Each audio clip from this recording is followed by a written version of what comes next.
جو ہم لوگ 22 نومبر کو جا کے کہیں گے کہ کشمیر کو جو انٹرنیشنل اسٹیج پہ جا کے ریپرزینٹ کرنے والے لوگ ہیں، یہ سارا سفارشی ٹولہ ہے. یہ ایم این ایز اور ایم پی ایز کے بچے جب یہ آپ کے اسلام آباد کلب میں بیوروکریٹس کے بچے بیٹھتے ہیں ہر سنڈے کو جا کے، تو یہ ڈسکس کیا جاتا ہے کہ جناب اچھا تم سنگاپور ہو کے آئے ہو، اچھا میں چائنا کے وزٹ پہ گیا ہوا تھا سرکاری کھاتے میں، تو میں تو کہیں نہیں گیا. وہ جا کے ابا جی سے سفارش کرواتا ہے، وہ کہتا ہے جی کشمیر کا ڈیلیگیشن جا رہا ہے، تمہیں اس میں ان کا لا دیتے ہیں. اب وہاں سے انڈیا کا بھی ڈیلیگیشن جاتا ہے، پاکستان کا بھی ڈیلیگیشن جاتا ہے، اور دونوں نے جا کے وہاں پر ثبوت کے ساتھ بتانا ہوتا ہے کہ کشمیر کس کا ہے اور کشمیر پہ ظلم ہو رہا ہے یا کیا ہو رہا ہے. جو انڈیا کا بندہ آتا ہے وہ تو کہتا ہے جناب according to the constitution of فلانا آرٹیکل نمبر فلانا شیک نمبر فلانا کشمیر ہمارا، اور یہ جو پاکستان کا پاس کشمیر ہے یہ بھی ہمارا ہے. انڈیا تو اس طرح سے کلیم کر دیتا ہے، اور اس نے سینکڑوں وہ کیے ہوئے ہیں، تھیسس رپورٹس بنائی ہوئی ہیں، پی ایچ ڈی کیے ہوئے ہیں اس پہ. ہمارا جو جاتا ہے بندہ وہ الو کا پٹھا رات کو شراب و کباب کی محفل میں بیٹھا ہوا ہوتا ہے، وہ عورتوں کے ساتھ انجوائے کر رہا ہوتا ہے، وہ بارز میں بیٹھا ہوا ہوتا ہے، کیونکہ سفارشی ٹولہ ہوتا ہے نا. صبح جب جا کے اس نے کشمیر کا کیس لڑنا ہوتا ہے تو کہتے ہیں او جی اتنے بڑا ظلم ہو رہا ہے. تو وہ کہتا ہے بھائی جان ظلم ہو رہا ہے یا نہیں ہو رہا ہمیں بتائیں، یہ کشمیر ہے کس کا؟ او جی ہوتے اڈا ہے، کوئی ثبوت نہیں کیڑی گل ہے جناب، وہ اڈا ہے نا جی. مطلب آپ یہ بتائیں کہ جب آپ کے پاس کوئی فیکٹس اینڈ فگرز ہوں گے ہی نہیں، جب آپ کے پاس کوئی لاجیکل پوائنٹس ہوں گے ہی نہیں، آپ کس طریقے سے کشمیر کیس کو ڈیفینڈ کریں گے؟ یہ سفارشی ٹولہ پھر اقوام متحدہ میں ایسے ڈھگے آپ نے بٹھائے ہوئے ہیں جو کسی اور ملک کی تصویر دکھا کے آپ کو کہتے ہیں دیکھیں کشمیر میں ہی ہو رہا ہے، اور انڈیا ایک مہینہ ہمارا مذاق اڑا رہا ہوتا ہے. ہم لوگ جیتی ہوئی جنگیں جا کے میز پہ ہار آتے ہیں، ہمارے وہاں بیچارے سپاہی شہادتیں دے رہے ہوتے ہیں، ہمارے وہاں سویلین بیچارے شہادتیں دے رہے ہوتے ہیں، اور ان کی شہادتوں کو ہم لوگ رائے گاں کر دیتے ہیں کیونکہ ہمارے اوپر جو یہ تھرڈ کلاس پولیٹیشنز بیٹھے ہوئے ہیں وہ ان چیزوں کی لاج رکھ ہی نہیں سکتے. ان میں سے آدھوں کے بزنس انڈیا کے ساتھ چل رہے ہیں، کسی نہ کسی کا جو بزنس ہے اس کا تھرڈ پارٹنر اسرائیل میں بیٹھا ہوا ہے، کسی کے امریکہ میں بیٹھے ہوئے. دوسرا جو ہم لوگ ان سے یہ بات منوائیں گے ہر صورت میں، اور ان کا باپ بھی مانے گا، 19 گریڈ اینڈ ابو 19 سے 22 گریڈ کا جو آفیسر ہوتا ہے اس کے بچوں کو پاکستان سے باہر تعلیم حاصل کرنے پہ پابندی عائد کی جائے، اور امریکہ میں تو بالکل بھی نہیں. آپ کا بچہ امریکہ میں پڑھ رہا ہے اور آپ ایک سینئر آفیسر ہیں، کیا آپ امریکہ کے خلاف کوئی پالیسی دے سکتے ہیں؟ وہ ذبح نہ کر دیں آپ کے بچے کو؟ وہ جو وہاں پر گل کھلا رہا ہے وہ وہاں کی لیکڈ ویڈیوز نہ آپ کی وائرل کروا دیں؟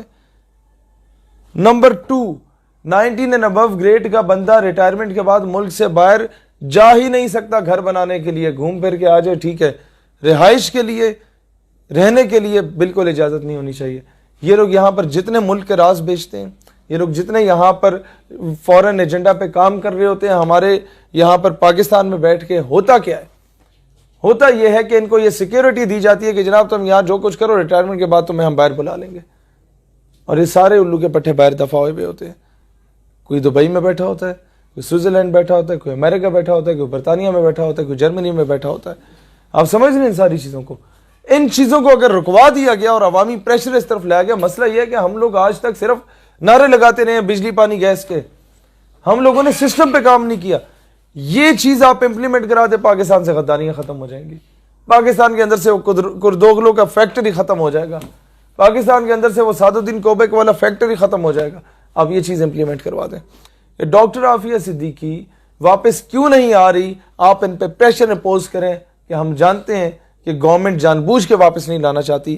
16 وزراء 21 میں سے عمران خان کے وہ ہیں جو مشرف کے ٹینور میں عمران خان کے ساتھ تھے. اس کا مطلب یہ ہے کہ جب ڈاکٹر عافیہ صدیقی واپس آئے گی تو اس نے منہ کھول لینا اور اس نے بتا دینا کہ فلاں فلاں بندہ ملوث تھا مجھے بیچنے میں، فلاں فلاں بندہ ملوث تھا میری مخبری کرنے میں، فلاں فلاں بندہ ملوث تھا میرا کیس کو ویک کرنے میں، فلاں فلاں بندہ ملوث تھا انگریزوں کے کتے نہلانے میں، فلاں فلاں بندہ حسین حقانی جیسے لوگ ملوث تھے جو عافیہ صدیقی کے کیس پہ کروڑوں ڈالر ان لوگوں نے لیے پاکستان کی گورنمنٹ سے، اور وہ ان کی جیب میں پڑے ہوئے عافیہ صدیقی پہ نہیں لگے. اور آپ کا فورن آفس ابھی جو ہے اس کا نمائندہ پریس کانفرنس کر کے کہتا ہے عافیہ صدیقی نہ تو پاکستان آنا چاہتی ہے اور نہ وہ آئے گی. اس سے بڑھ کے کیا ضلالت ہو سکتی ہے؟ ان لوگوں کو بندہ کیسے احساس دلائے کہ تمہاری بیٹی کو کوئی اٹھا کے لے جائے، اس کے ساتھ زیادتی کرے، اور تم مانگو تو آگے سے وہ یہ بولے نہ وہ آنا چاہتی ہے نہ وہ آئے گی. پھر یہ کہتے ہیں آپ اسٹیٹ کے اتنے معزز لوگوں کے بارے میں اس طرح کی بات کر رہے ہیں. تو کیا قوم کی بیٹی کے تقدس سے زیادہ امپورٹنٹ ہے اس الو کے پٹھے کا تقدس جو اس طرح کے بیانات دے رہا ہے؟ مسئلہ یہ ہے ہم لوگ قیمے والے نان یا بریانی کی پلیٹ سے آگے جا ہی نہیں سکے کبھی. ہم لوگوں نے گلی پکی کرانے یا نلکا لگوانے یا ٹیوب ویل لگوانے سے آگے کام ہی کبھی نہیں کیا.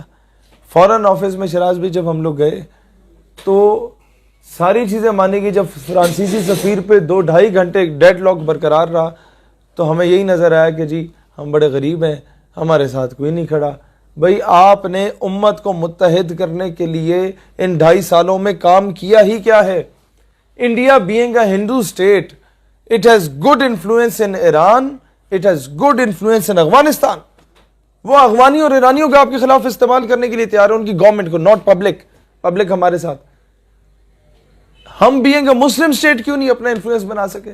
امریکہ being a Christian state، وہ کروسیڈرز، وہ صلیبی، وہ سعودیہ میں اپنا اثر و رسوخ بنانے میں کامیاب ہو گئے، وہ یو اے ای کو اسرائیل کی حمایت کرنے میں کامیاب ہو گئے، وہ باقی اسلامی ممالک کو اپنے پوری گلف سٹیٹس، عرب کنٹریز کو اپنے حق میں کرنے میں کامیاب ہو گئے. ہم being a مسلم سٹیٹ، امت مسلمہ کی واحد نیوکلیئر پاور، وہ اتنی ناکام ہو گئی ہے کہ ان کو اپنی طرف نہیں کر سکتی. اس پہ کیا پالیسی؟ خان صاحب کا جو 300 کنال کا بنی گالا کا پلاٹ ہے اس کو بیچ کے 5 سٹار سطح کی ایک یونیورسٹی بنوائی جائے جہاں پر عرب شیخوں کے بچوں کو بلا کے ادھر پڑھایا جائے، انہیں ان کی فیسلٹی دیں، انہیں پروٹوکول کی گاڑیاں دیں، انہیں سیکیورٹیاں دیں، انہیں جناب ایران کے یہ جتنے وہاں کے سپریم لیڈرز ہیں ان کے بچوں کو پڑھایا جائے، افغانیوں کے بچوں کو جو ان کی بیوروکریسی ہے، ان کی جو منسٹرز ہیں، ان کے بچوں کو یہاں پڑھایا جائے. انڈیا یہی کام کر رہا ہے اور امریکہ یہ کام کر رہا ہے. انڈیا ایران اور افغانستان کے بچوں کو پڑھا رہا ہے اور پاکستان کے مخالف بنا رہا ہے. امریکہ ان عرب ممالک کے شیخوں کے بچوں کو پڑھا رہا ہے اور اسلام بیزار بنا رہا ہے. ہم لوگ کیا ان کے بچوں کو بلا کے کسی بہانے پڑھا کے ان کے اندر وہ عشق مصطفیٰ کی شمع دوبارہ فروزہ نہیں کر سکتے؟ ہم کیا ان کے بچوں کو یہاں مفت میں اسکالرشپ پہ پڑھا کے کیا امت کی نمائندگی کے لیے وہ تڑپ، وہ عشق، وہ حریت کا جذبہ ان کے اندر نہیں انکلکیٹ کر سکتے؟ ہم کر سکتے ہیں، ہم کرنا نہیں چاہتے. نواز شریف کا بزنس انڈیا کے ساتھ ہے، وہ انڈیا کے خلاف کیوں بات کرے گا؟ عمران خان کے بچے باہر ہیں، وہ ان کے خلاف بات کیوں کرے گا؟ زرداری کا بزنس باہر ہے، وہ ان کے خلاف بات کیوں کرے گا؟ آپ سمجھ رہے ہیں ان چیزوں؟ فورن آفس امت مسلمہ کی نمائندگی کرتے ہوئے جس دن فرانس کا معاملہ بنا تھا اگلے دن ہی ڈیلے کی لوہا گرم تھا نا، جس طرح مولڈ کر دو وہ ہو جاتا. فورن فرانسیسی سفیر کو اگر حکومت بھیج دیتی عمران خان کا گراف طیب اردگان سے اوپر ہوتا، لیکن ان لوگوں کو یہ شاید توفیق نہیں ہوئی، بزدل ہیں، بغیرت ہو چکے ہیں. یہ اگر یہ کام کر لیتے، امت کا ہر فرد، عرب کنٹریز کا جو عشق رکھنے والا نوجوان ہے نا یا ایک عام آدمی ہے، وہ اپنے سارے بینک اکاؤنٹ سے پیسہ نکال کے پاکستان بھیجنے کو تیار ہوتا کہ تمہارا اگر معاشی طور پہ کوئی لاس ہوا ہے تو ہم پورا کرنے کو تیار ہیں. لوگ ہیں اس طرح کے. کویت والوں نے نہیں سارا سامان پھینک دیا اپنی دکانوں سے نکال کے؟ کویت کے، قطر کے لوگ ٹھیک ٹھاک امیر ہیں، وہ آپ کو دینے کو تیار ہوتے. اور پھر ہر مسلمان اپنے حاکم وقت کا گریبان پکڑتا کہ یار جب پاکستان کر سکتا ہے تو تم کیوں نہیں کر رہے؟ پاکستان ایک غریب ملک ہوتے ہوئے کر سکتا ہے تو تم کیوں نہیں کر رہے؟ لیکن اس وقت یہ موقع تھا کہ ہم لوگ بہت کچھ کر سکتے تھے، لیکن ان بزدلوں کے شاید انہیں وہ توفیق نہیں تھی. اور اب یہ ہمارے سامنے رو رہے ہیں ہمارا یہ نقصان ہو سکتا ہے، ہمارا وہ نقصان ہو سکتا ہے. بھئی اس سے بڑھ کے کیا نقصان ہے کہ حضور علیہ السلام کی شان میں توہین ہوئی ہے اور سرکاری سطح پہ ہوئی ہے. پہلے تو 1-2 بدبخت ٹائپ کے لوگ کرتے تھے، اب تو ایسے حرامزادے پیدا ہو گئے ہیں کہ سرکاری سطح پہ کر رہے ہیں. No one is there to stop them. اور آپ کا وزیر اعظم اتنا بزدل ہو چکا ہے کہ وہ بوسنیا کے ہیڈ آف اسٹیٹس کو بلا کے یہاں پر پریس کانفرنس میں کہتا ہے کہ ہم دونوں جو ہیں مذمت کرتے ہیں جو مسلمانوں نے وہاں قتل کیا. آپ کو تو یہ سٹیٹمنٹ دینی چاہیے تھی کہ بھئی کولیٹرل ڈیمیج میں جس طرح افغانستان اور وزیرستان میں امریکہ کہتا ہے کہ عام آدمی بھی بیچارہ مر جاتا ہے، تو ٹھیک ہے نا، عام آدمی بھی بیچارہ مر گیا بیچ میں، اگر کوئی گستاخ نہیں تھا وہ بھی مر گیا تو خیر ہے، کولیٹرل ڈیمیج نہ کرتے حرامزاد کی. یہ تو کچھ بھی نہیں ہے، 2-4 بندے مرے، یہاں تو ہزاروں لاکھوں لوگ شہید ہوئے بیچارے. اور امریکہ کہتا ہے خیر ہے جی، وہ ایک دہشت گرد ہم نے ڈھونڈنا تھا، اس مد میں سارے مار دیے. دہشت گرد انہیں عراق میں نہیں ملا، عراق تباہ کر کے ایران کا رخ کر دیا، وہاں نہیں ملا، وہ تباہ کر کے سیریا کا رخ کر دیا، وہاں نہیں ملا، لیبنان کا رخ کر دیا، وہاں نہیں ملا. اصل میں انہوں نے آئل ریزروز پہ قبضہ کرنا تھا، وہ یہ کر چکے. انہوں نے کول ریزروز پہ قبضہ کرنا تھا، وہ یہ کر چکے. پوری دنیا کی معیشت، اسلامی ممالک کی معیشت کو نچوڑ کے کھا چکے ہیں یہ لوگ. اور ہم لوگ آج بھی ان کی غلامی پہ ڈٹے ہوئے ہیں. ہم لوگ امریکہ کو گالیاں ضرور دیتے ہیں، لیکن امریکہ کی غلامی سے نجات حاصل کرنے کے لیے عملی طور پہ ہماری گورنمنٹ کوئی کردار ادا نہیں کر رہی. اس غلامی سے آزادی کے لیے سب سے پہلا طریقہ یہی ہے، فارن پالیسی مضبوط ہو. آپ امریکہ کو، بھارت کو اگر کہتے ہیں کہ فارن پالیسی اچھی ہوتی ہے، ہم جنگ نہیں کرنا چاہتے، بھائی بناؤ نا، باپ تو نہ بناؤ. There is hell lot of a difference between بھائی اینڈ باپ. برابری کی سطح پہ بیٹھ کے آنکھوں میں آنکھیں ڈال کے بات کرنا سیکھو. یہ کیا بات ہوئی کہ کمیوں کی طرح ہم لوگ بولیں گے جناب امریکہ کی اسمبلی میں کشمیر کا معاملہ آ چکا ہے. امریکہ کو ہم نے باپ بنایا، ہماری طرح کا ایک ملک ہے، بس ٹھیک ہے. Who is America to sort out Kashmir issue؟ یہ ہمارا ایشو ہے، ہم نے سالو کرنا ہے. اپنے حصے کی جنگ ہم نے خود لڑنی ہے. ایک بندہ روزانہ تو ایک دن آپ اس کے دروازہ کھٹکھٹائیں گے، وہ آپ کو 10 روپے دے گا، دوسرے دن کھٹکھٹائیں گے، تیسرے دن وہ بھی شکل بنائے گا. اپنے حصے کی جنگ بھی خود لڑنی پڑتی ہے. اور آپ اللہ کو ڈینائی کر کے یہ کہہ رہے ہیں کہ جی یہ یہود و نصارہ ہماری مدد کریں گے آ کے بت پرستوں کے مقابلے میں. سوال ہی پیدا نہیں ہوتا. نہ ہی ان منگولوں نے مدد کرنی ہے، میں انڈائریکٹلی بتا رہا ہوں، نہ یہود و نصارہ نے کرنی ہے. آپ لوگوں نے اپنی فورس خود بنانی ہے، آپ لوگوں نے اپنی اسٹرانگ لابی خود بنانی ہے. اور یہ سب سے بہتر طریقہ آپ کے پاس سوشل میڈیا کا ہے. گورنمنٹ کرے نہ کرے جو اس کا کام ہے، گورنمنٹ کو مجبور ہم نے کرنا ہے. سوشل میڈیا ٹول نہیں ہے، یہ ویپن ہے، ہتھیار ہے. پوری دنیا کے مسلمانوں سے رابطہ استوار کریں. میں اکثر دوستوں کو کہتا ہوں یہ جو پاپا کی پرنسس کی آئی ڈیز کو جا کے ہم لوگ ریکویسٹیں بھیج رہے ہوتے ہیں، اس سے بہتر نہیں ہے کسی سعودی کو ریکویسٹ بھیج دو، کسی قطری کو ریکویسٹ بھیج دو، کسی فلسطینی کو ریکویسٹ بھیج دو. انٹرنلی تمہارا سٹرکچر اتنا مضبوط ہو جائے کہ دنیا میں کہیں کوئی الٹا سیدھا حرکت ہو، آپ لوگ آپس میں اتنے ویل کنیکٹڈ ہوں، کہیں پر کوئی آپ نے فنڈز جنریٹ کرنے ہو، سیدھا اسے بھیجو، پیسے میں بھیج رہا ہوں، جا کے فلانے کو فارغ کر کے آؤ. اتنا اسٹرانگ نیٹ ورک آپ کا ہونا چاہیے کہ فلاں بندہ ہی اسپیکنگ اگینسٹ اسلام، یہ سازش کر رہا ہے یا یہ پاکستان کے بارے میں کر رہا ہے. ہمارا اپنا امت مسلم کا ان ٹوٹیلٹی، یہ 2 بلین مسلمان، 200 کروڑ مسلمانوں کا انٹیلیجنس نیٹ ورک اتنا اسٹرانگ ہونا چاہیے آپس میں.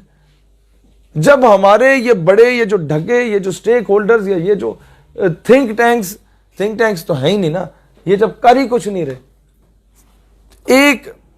6 مہینے پہلے انڈیا میں آپ کو یاد ہے احتجاج ہوئے تھے پورا ہندوستان میں، وہ مسلمان نکلا تھا سٹیزنشپ ایکٹ کے خلاف، کروڑوں مسلمان سڑک پہ تھا. ہم لوگ اتنے الو کے پٹھے ہمارے اوپر بیٹھے ہوئے ہیں کہ ہم لوگوں نے اسے یوٹیلائز ہی نہیں کیا. ہم ہندوستان سے بنگلہ دیش کے اور بلوچستان میں ظلم کے، KPK میں پروپیگنڈا کے، سندھ کے پروپیگنڈا کے سارے بدلے اتار سکتے تھے. ہم وہاں پورا ایک نیا پاکستان کریٹ کروا سکتے تھے. صرف انہیں ایک پاکستان کا جھنڈا پکڑانے کی دیر تھی.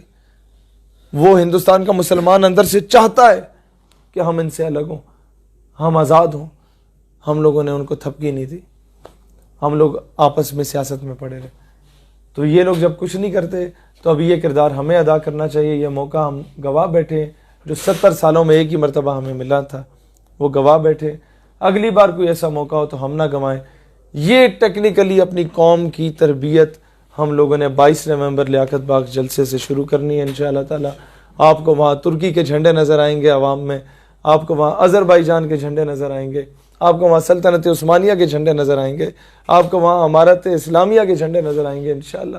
آپ کو وہاں پر ایک امت کا درد رکھنے والا وہ جلسہ نظر آئے گا. ایک ایسا پاور شو ہوگا جس میں کوئی سیاسی ایجنڈا نہیں ہوگا، وہ پوری امت کی نمائندگی کر رہا ہوگا انشاءاللہ تعالی. اور ایک اور چیز جس پہ انڈین میڈیا روتا رہے گا پورا 1 مہینہ، وہ ہم خالصتان کے اس سکھ کو بلا کے خالصتان کا جھنڈا بھی اس سے لہرا دیں گے کہ ہم ہندوستان سے علیحدگی چاہتے ہیں.